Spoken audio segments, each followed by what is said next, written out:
selaku dosen pemelihara mata kuliah sumber daya manusia. Salam sejahtera bagi kita semua.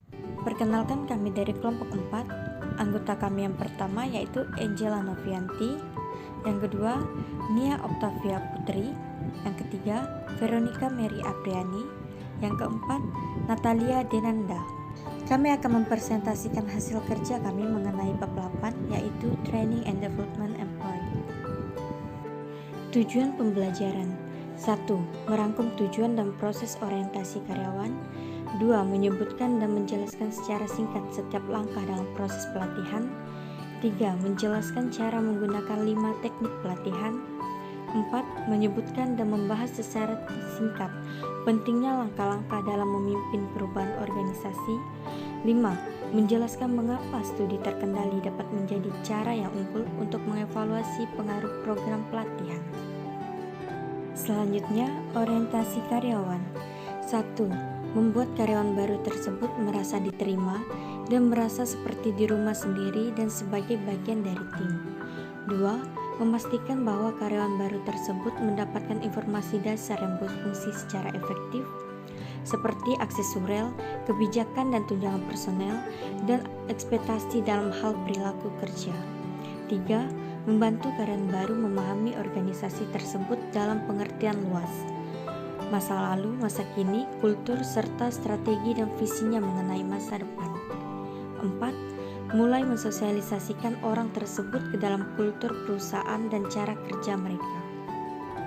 Selanjutnya, training and development. Training artinya pelatihan, development artinya pengembangan. Training adalah proses mengajarkan karyawan baru atau karyawan lama berkaitan dengan keterampilan dasar yang mereka butuhkan untuk menjalankan pekerjaan mereka. Dan development adalah usaha untuk meningkatkan prestasi manajemen di masa depan dengan menanamkan pengetahuan, perubahan perilaku, atau peningkatan kinerja.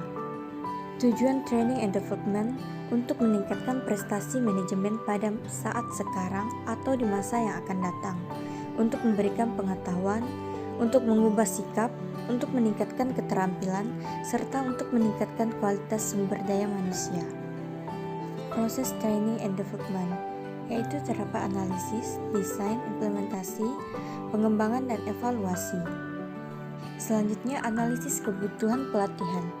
Analisis kebutuhan pelatihan saat ini yaitu upaya pelatihan bertujuan untuk meningkatkan kinerja saat ini, khususnya melatih karyawan baru dan mereka yang kinerjanya kurang. Menganalisis kebutuhan pelatihan karyawan saat ini lebih kompleks karena harus memastikan apakah pelatihan adalah solusinya. Kedua, analisis kebutuhan pelatihan strategis. Mengidentifikasi pelatihan dan pengembangan yang dibutuhkan karyawan untuk mengisi posisi-posisi kunci perusahaan di masa depan, dan posisi-posisi tersebut tentu saja akan mencerminkan rencana strategi perusahaan. Analisis kebutuhan pelatihan saat ini. Terdapat analisis tugas dan analisis kinerja.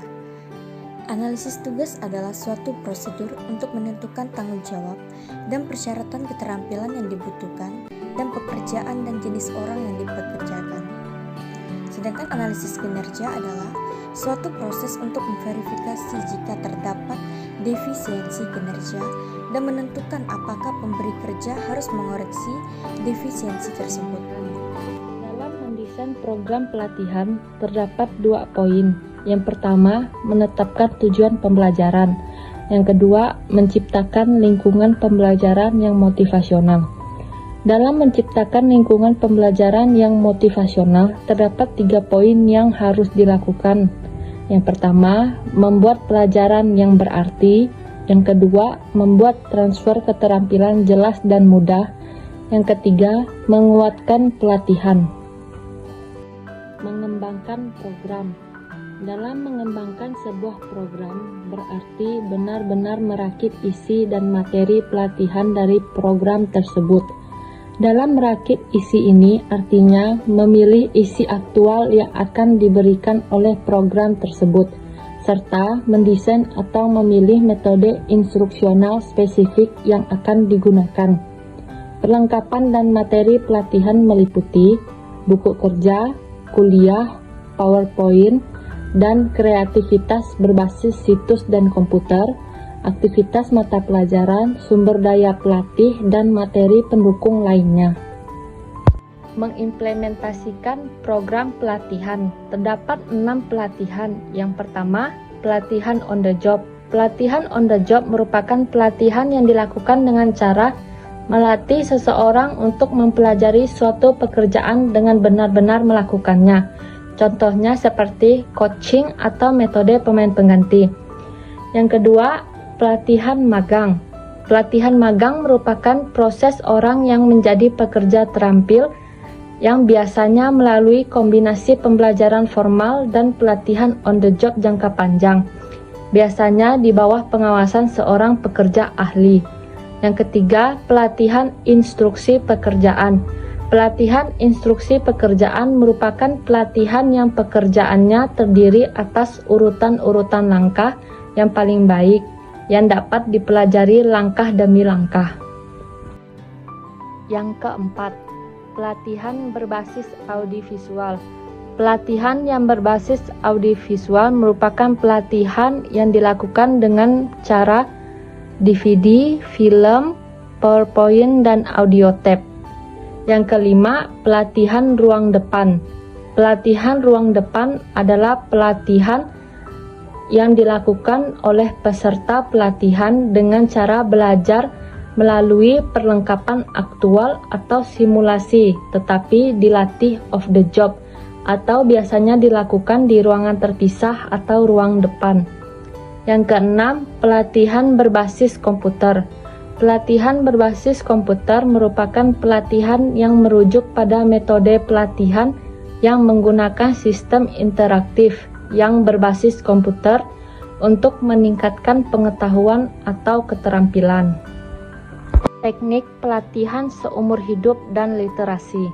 Terdapat 2 teknik pelatihan seumur hidup dan literasi, yaitu yang pertama, pelatihan literasi. Pelatihan literasi merupakan pelatihan yang ditujukan bagi partisipan yang berada pada tingkat kompetensi dasar, khususnya kompetensi yang berkaitan dengan kemampuan dan keterampilan membaca, menulis, menghitung, dan kemampuan atau keterampilan fungsional dalam kehidupan. Yang kedua, pelatihan tim.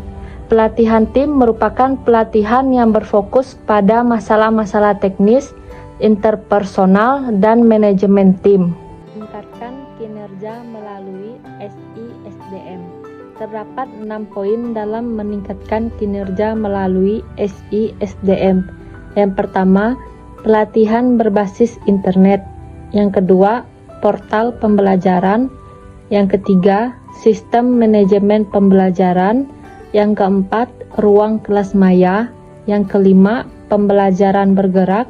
Dan yang keenam, media sosial dan SDM. Menerapkan program pengembangan manajemen. Pengembangan manajemen adalah segala usaha untuk meningkatkan kinerja manajerial dengan memberikan pengetahuan, mengubah sikap, atau meningkatkan sebuah keterampilan. Selanjutnya, menerapkan program pengembangan manajemen.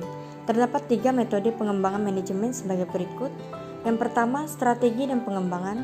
Yang kedua, pelatihan on the job manajerial. Yang ketiga, pendekatan pemain pengganti. Pelatihan dan teknik pengembangan manajemen di luar pekerjaan. Terdapat 7 poin dalam pelatihan dan teknik pengembangan manajemen di luar pekerjaan. Yang pertama, metode studi kasus. Yang kedua, permainan manajemen.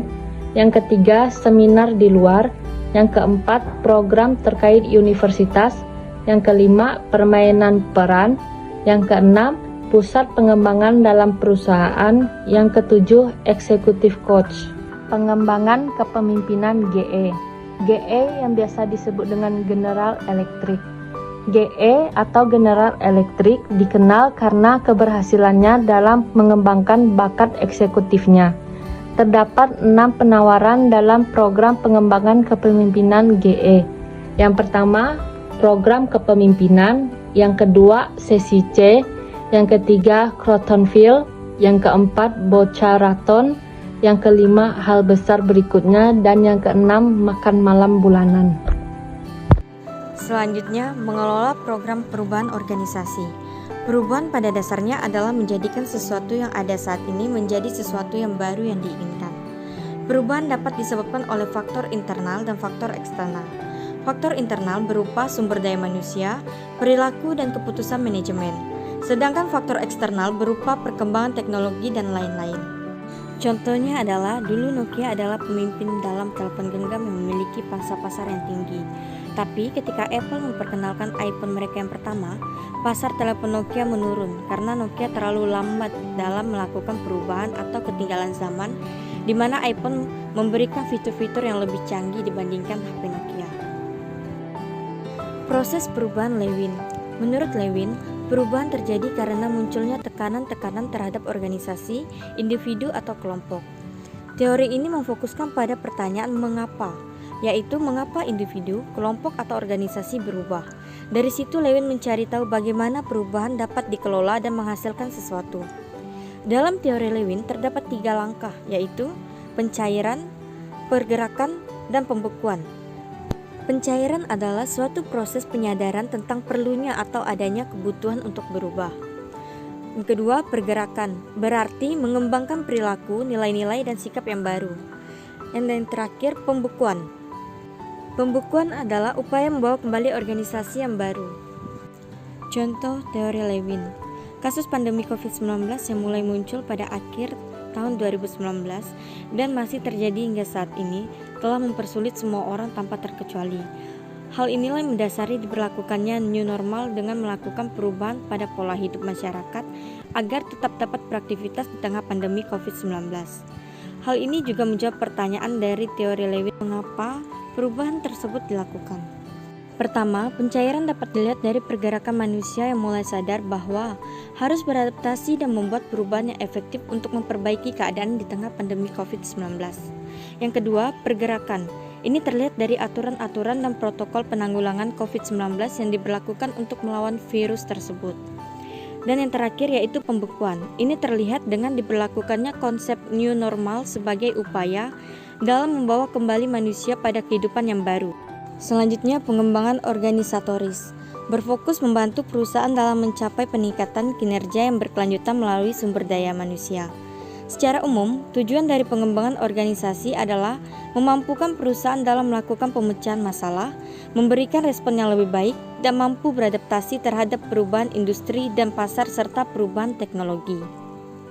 Pengembangan organisasi bertujuan untuk meningkatkan efektivitas organisasi yang berkualitas, sehingga sasaran utama dari pengembangan organisasi adalah anggota organisasi itu sendiri. Pengembangan organisasi dilakukan untuk membentuk sikap dan mental anggota organisasi dalam berinteraksi dengan sesama, sehingga terbentuk tim kerja yang baik yang mampu diharapkan oleh organisasi. Selanjutnya, evaluasi pelatihan. Evaluasi pelatihan adalah serangkaian proses yang sistematis untuk mengetahui apakah pelatihan yang telah dilakukan berjalan dan efektif dan efisien, serta mencapai tujuan yang ditetapkan. Selanjutnya adalah evaluasi pelatihan. Evaluasi pelatihan menurut Kirkpatrick, seorang pakar evaluasi pelatihan dan pengembangan sumber daya manusia. Evaluasi pelatihan haruslah melewati 4 tahapan, yakni 1. Tahapan reaksi, di mana evaluator mengukur reaksi atau respon peserta pelatihan. Pengukuran dilakukan dengan melihat minat dan antusiasme peserta, serta aktif atau tidaknya mereka selama pelatihan berlangsung. 2. Tahapan evaluasi belajar, di mana evaluator mengukur perubahan pengetahuan, keterampilan, atau perilaku karyawan dalam bekerja.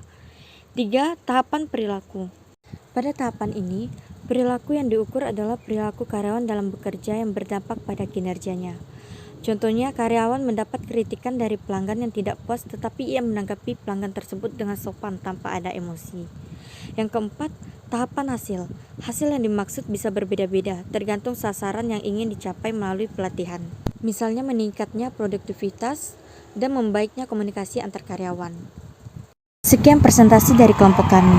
Jika terdapat banyak kesalahan kata-kata yang digunakan, mohon dimaafkan dan terima kasih.